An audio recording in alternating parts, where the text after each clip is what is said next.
Coming up on this episode of Iowa Life, we are going to meet three extraordinary Iowans. A Des Moines entrepreneur creating space for local talent.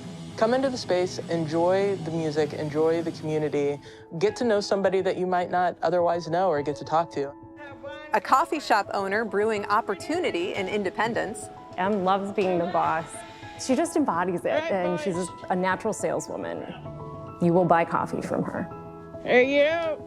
And a lifelong conservationist. Ron was the pioneer for wetland restoration in Iowa. It's all coming up next on Iowa Life. Funding for Iowa Life is provided by the Laney Grimm Fund for Inclusive Programming at the Iowa PBS Foundation, and by Friends, the Iowa PBS Foundation.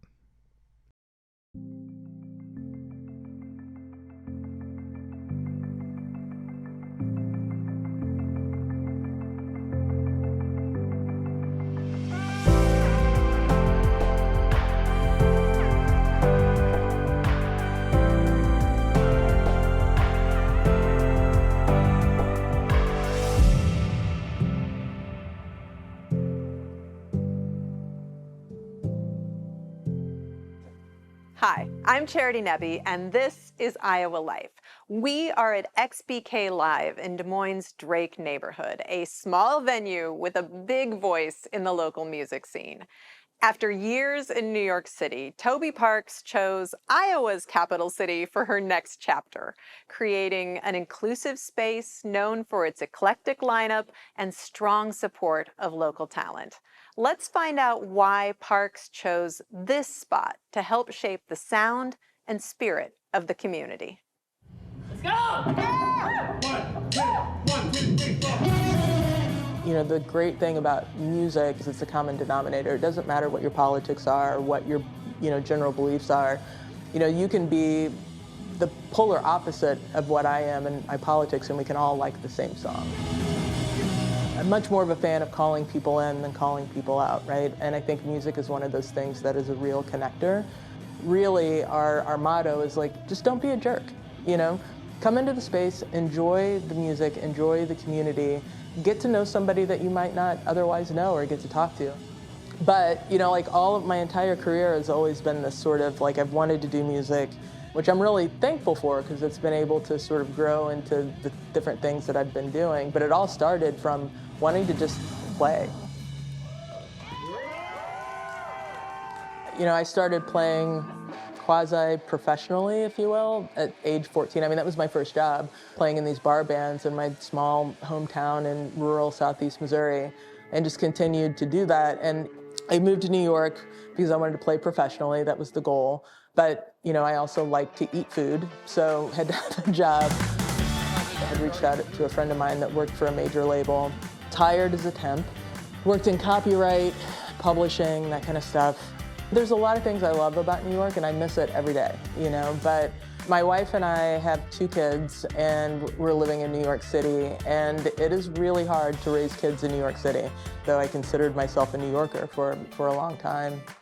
There's just something about a Midwestern sensibility that I never kind of caught up with that in New York. And at that time, our prerequisites for wherever we were going to move would be someplace where gay marriage was legal and someplace where we had family. And by default, it was Iowa because my sister-in-law had left New York and came to be a professor at Drake. So coming back here felt a lot like coming home. And Patti Smith had given this interview, and she was talking about the nature of art and culture. And the thing that she said that really stuck with me is the next art revolution isn't going to happen in a city like New York or LA or Chicago. It's going to happen in some of these secondary and tertiary cities. And that's exactly what I felt when I came here. So I came out to visit based on my wife kind of pushing me, just go check it out. And I was like, listen, I'm not moving any place where there's not a creative community, a place where I can't make music, whatever. And totally fell in love. And again, I had no idea what I was going to do when I got here. So some of the things that I did is I remember going downtown and looking at some of the older buildings that were around. And I had been accepted to law schools and then had started an artist incubator called Station One Records, kind of a nonprofit record label in partnership with this social club and Drake. It just so happened that that building next door, the folks that owned it were looking to sell it. I happened to had just sold my house in New York, and my wife and I had some money, and we're like, okay, well, let's try and do this. So when I first moved, I kind of jumped into all of those things at once, and that kind of, the iterative steps of that sort of led to what I'm doing now. She's wasting every night. There is such a wealth of talent in Des Moines, in the central Iowa music scene. It's underrated. Being the small venue that we are able to really connect one-on-one to a lot of, to patrons and artists alike. So I think that kind of really makes a big difference in cultivating community. We're capped at 250 for that venue, but I think that's the thing that, I want people to really understand is like small venues are here around community building. We're presenting artists that are just kind of bubbling up.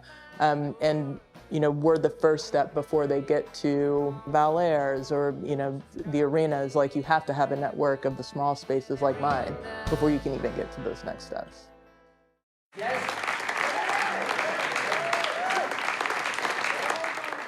We opened in September of 2019, the world's worst time to open a music venue because we were open for 6 months and then COVID came. I don't rely on XPK as my primary income. I'm an attorney by trade. So after the pandemic, I actually went back to work at Sony full-time. I was working for them, so I was able to kind of keep things afloat. And I also got heavily involved with the National Independent Venue Association, and we lobbied the federal government for a $16.4 billion grant program to save independent venues. And that $16.4 billion is the biggest federal investment in the arts in American history. Why they gave it to a bunch of concert promoters, I don't know. And right as we came out of the pandemic, I rented the office upstairs in this firehouse building, which is adjacent to the club.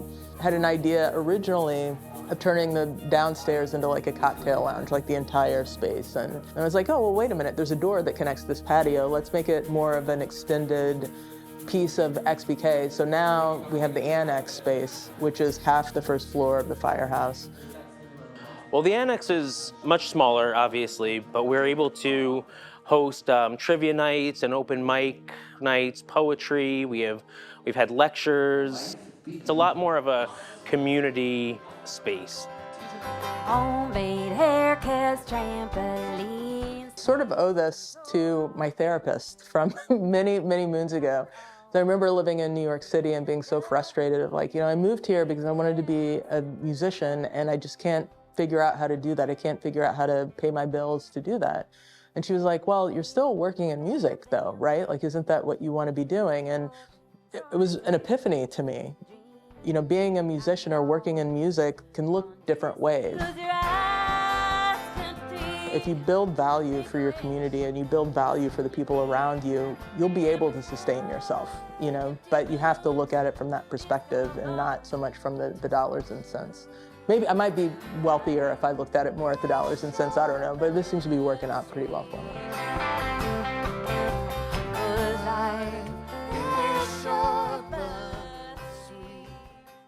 We're traveling now to Independence, where a small coffee shop is making a big difference.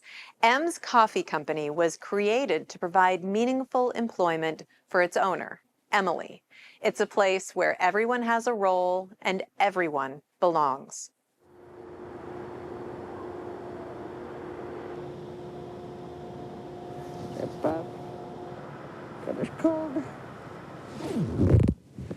Right away in the morning, 6:15 on the dot. If I'm late, I get a phone call. So 6:15. I mean, she gets in the car and she's spitfiring. She's like, what are we doing today? This is our plan. She doesn't let you not be a morning person. She's very, she is up, she is ready, and if you're not on her level, she is gonna get you there. I'm cold, I'm cold, I'm cold, I'm cold, I'm cold. Turn on the lights.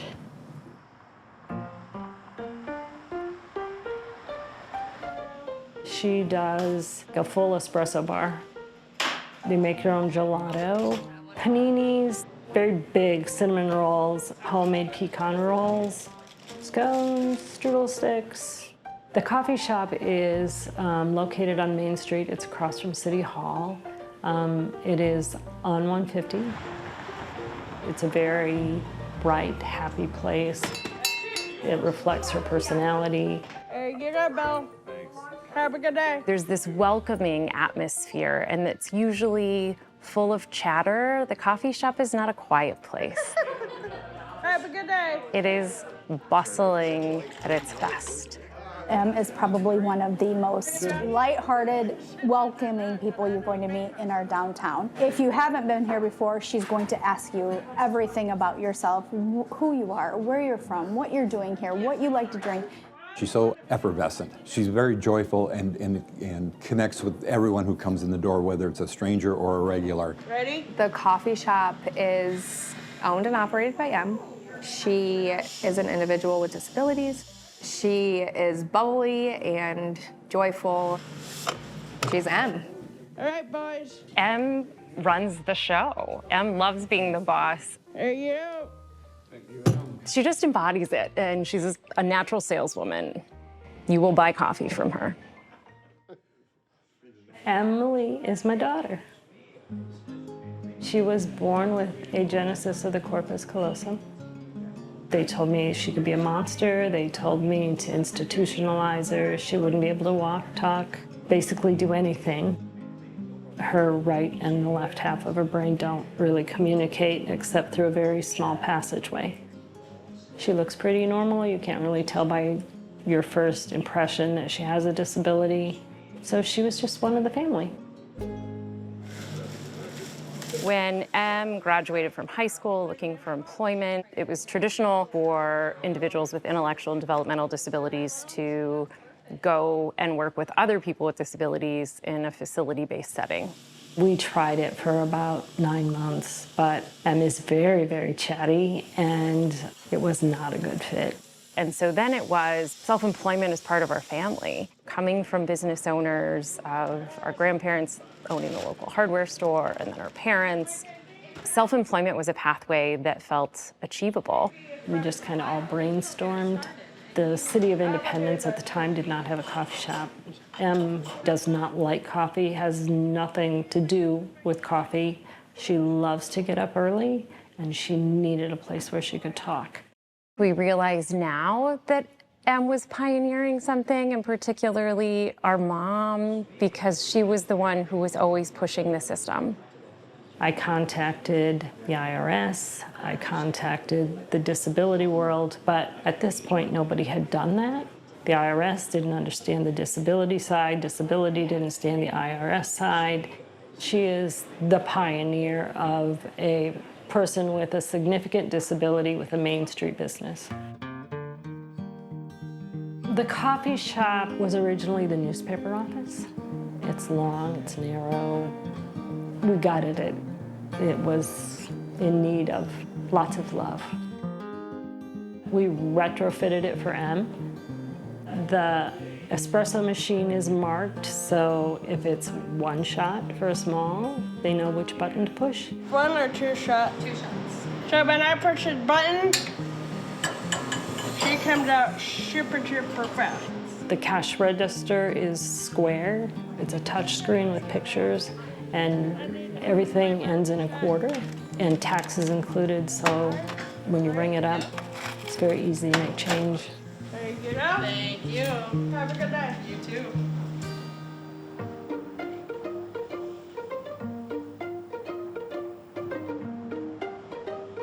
Independence is a small town in northeast Iowa. I think 6,000 people. Her community supports her, and she supports her community. That is my customer drawing clutch box, right there. This has been in my wallet for over 10 years, you know. That's my order right there. Caffeinated whole milk, sugar-free chocolate syrup, 5 pumps sugar-free raspberry syrup, topped with whipped cream and sugar-free chocolate swirl at the top. You always leave here with a smile. So even though you've come in and you may not have had any caffeine in the morning and you're in that like uncaffeinated mode, you're always going to leave with a smile. So Nikki and I are buddies, aren't we? We are, aren't we? It makes me very proud that she's so accepted, and she's a business owner. She's very, very successful. Prior to her, there were 2 coffee shops in Independence.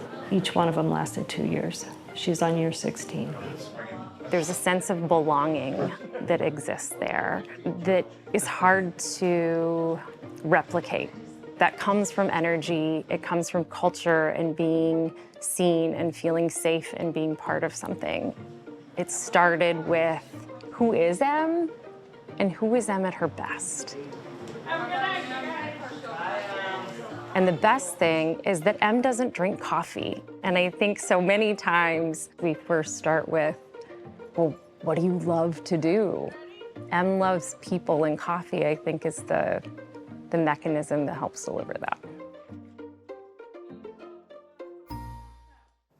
Next, we'll meet a man who has dedicated his life to caring for Iowa's natural resources. For more than 50 years, Ron Hoeing has worked to restore wetlands across northern Iowa, bringing balance back to the land.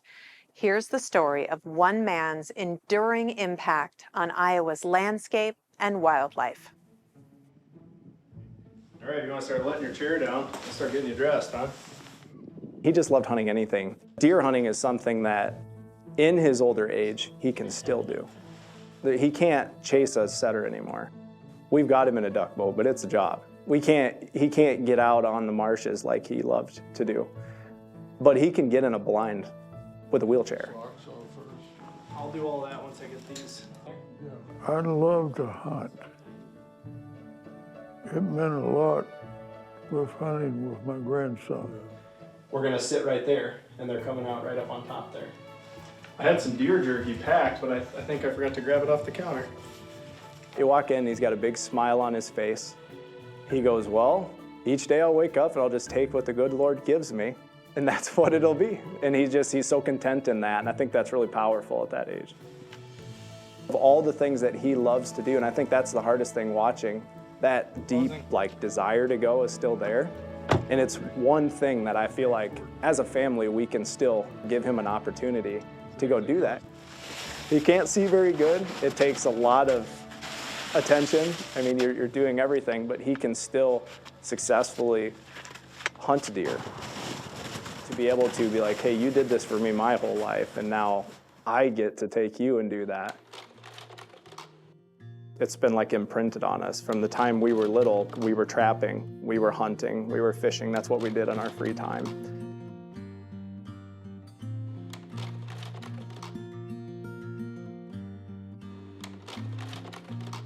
All of us kids were so fortunate to grow up in nature. We lived on a unit game reservation area where the Pinion Canada geese flock was just down the hill. We had the woods nearby. He would take us out sometimes on some of the pheasant counts.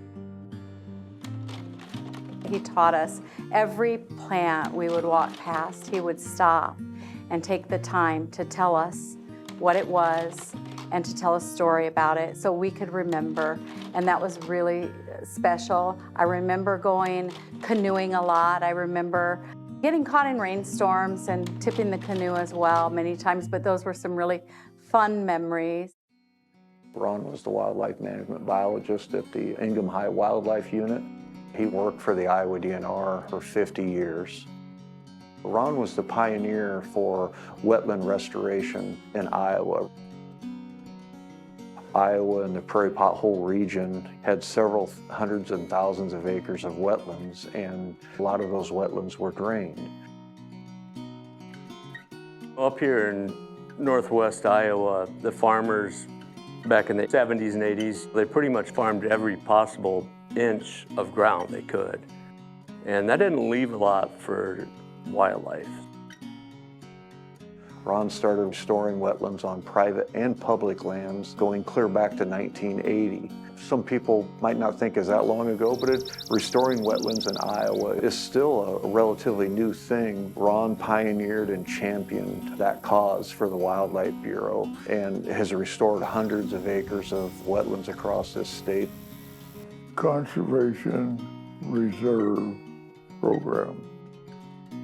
Land the farmer had difficulty farming. It was an opportunity for him to enroll in that program. It was highly erodible land. They were losing soil. It set aside acres to preserve them for future use. We would purchase a lot of public hunting ground with the state's money. Other farmers, they would have to bid against him, and if they didn't think it was worth farming, then the state would get it and plant it to big blue stem or grasses and restore wetlands. He's been a mentor and a coach for a lot of Wildlife Bureau personnel. There's the part that you come and go do in the field for the citizens of Iowa. You don't learn all of those things in school, so it takes special people like Ron to take the time to teach all of us how to properly restore wetlands, how to properly restore grasslands.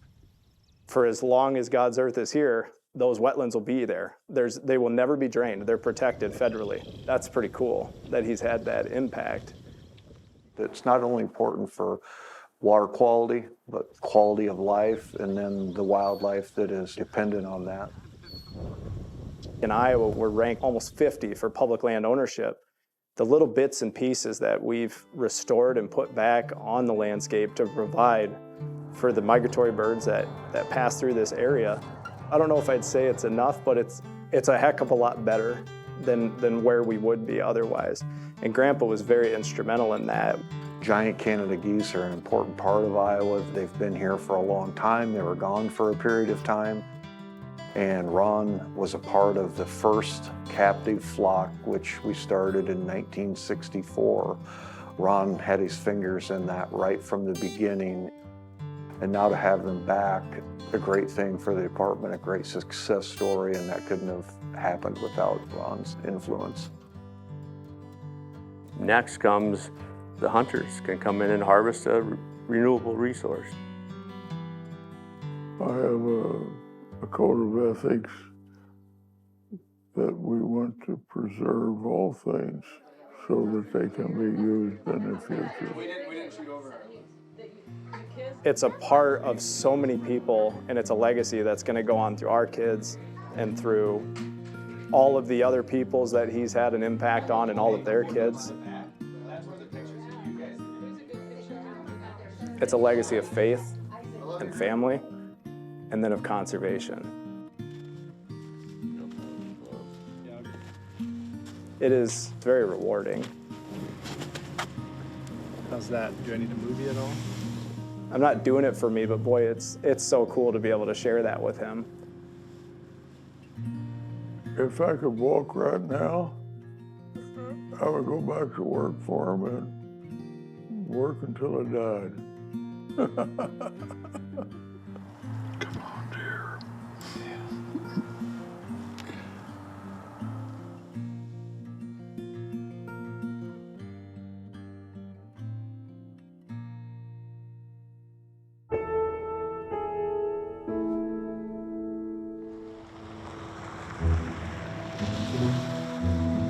As you travel across Iowa, you may, if you're lucky, come across an intriguing sight. An unusual place, beyond the beaten path, the kind of thing you won't find unless you know where to look. Hickory Grove Cemetery is one of those places, and it holds a piece of Iowa history that has sparked curiosity for decades. The Great Pyramids of Avery. To explain how they got there, we're going to start with the man who built them. Like many men in Monroe County in the early 1900s, Axel Peterson worked as a coal miner.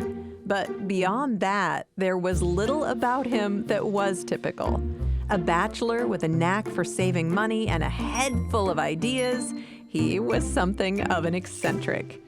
Axel called himself the philosopher of Avery and published his own newspaper called the Avery Boomer, using it as a platform to share his theories with anyone willing to listen.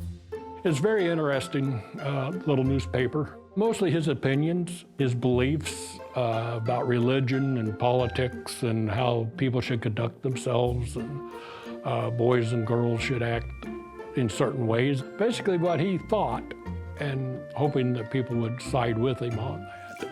Actually, he won the printing press at a poker game, so. Axel was also an avid reader who became fascinated with Egyptian history and culture. And he decided that he wanted to be buried in a pyramid. The pyramids were to be monuments to a religion he founded, based on truth and common sense. He thought that if everybody would just debunk the bunk, everybody would just get on and all the ills would be cured. Axel once said, "It is impossible to save the world from sin. Who does not make mistakes? But if we try to save the world from bunk, then we will get somewhere." To help bring his vision to life, Axel turned to those who owed him money, enlisting their labor to pay off their debts. They started this project in 1939, and they were pretty much done by 1941. Axel's 3 pyramids were made out of sandstone and concrete. The tallest rises 15 feet and has a crypt at its base, with walls and ceiling fashioned from an upside-down dump truck bed. He wanted his printing press put in the crypt with him, and he wanted to be buried sitting up at the printing press. In the end, Axel was not buried in his pyramids. The state wouldn't allow him to be buried in them. Of course, it kind of irritated him. So he's not even buried in that cemetery at all. He's buried a few miles down the road at Cuba Cemetery. Though his final wishes couldn't be carried out, Axel's pyramids have endured, securing his place in Iowa history. I mean, Axel will always be an icon for Monroe County. There's no doubt. That's all for this week. Thank you for joining me as we've gotten to know 3 extraordinary people whose passions are shaping Iowa's arts, creating opportunity, and caring for the land. I'm Charity Nebbe. See you next time for more Iowa Life.